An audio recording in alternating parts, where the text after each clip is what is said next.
بسم الله الرحمن الرحيم. سأل سائل بعذاب واقع للكافرين ليس له دافع من الله ذي المعارج.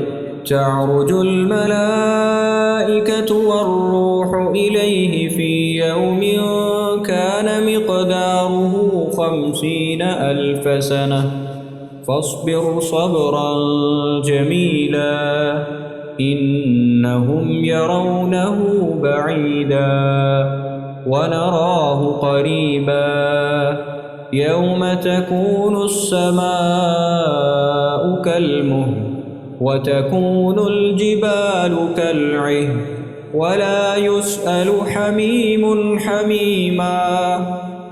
يبصرونهم يود المجرم لو يفتدي من عذاب يومئذ ببنيه وصاحبته وأخيه وفصيلته التي تؤويه ومن في الأرض جميعا ثم ينجيه. كلا إنها لظى نزاعة للشوى تدعو من أدبر وتولى وجمع فأوعى. إن الإنسان خلق هلوعا إذا مسه الشر جزوعا وإذا مسه الخير منوعا إلا المصلين الذين هم على صلاتهم دائمون والذين في أموالهم حق معلوم للسائل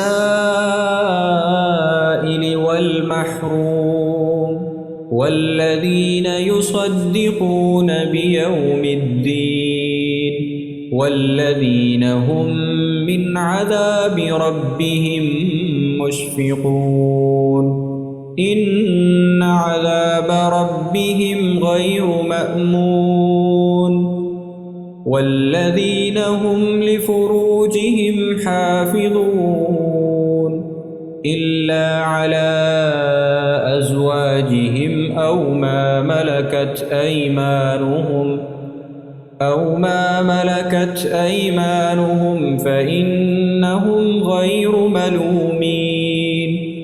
فمن ابتغى وراء ذلك فأولئك هم العادون والذين هم لأماناتهم وعهدهم راعون والذين هم بشهاداتهم قائمون والذين هم على صلاتهم يحافظون.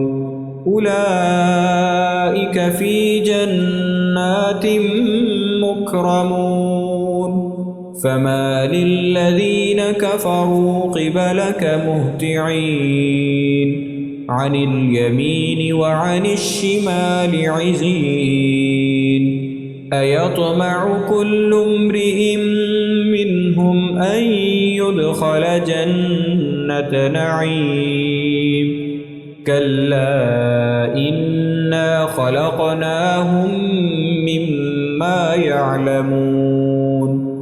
فلا أقسم برب المشارق والمغارب إنا لقادرون على أن نبدل خيرا منهم وما نحن بمسبوقين.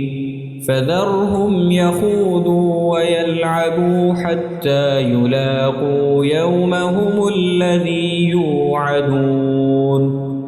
يوم يخرجون من الأجداث سراعا كأنهم إلى نصب يوفضون.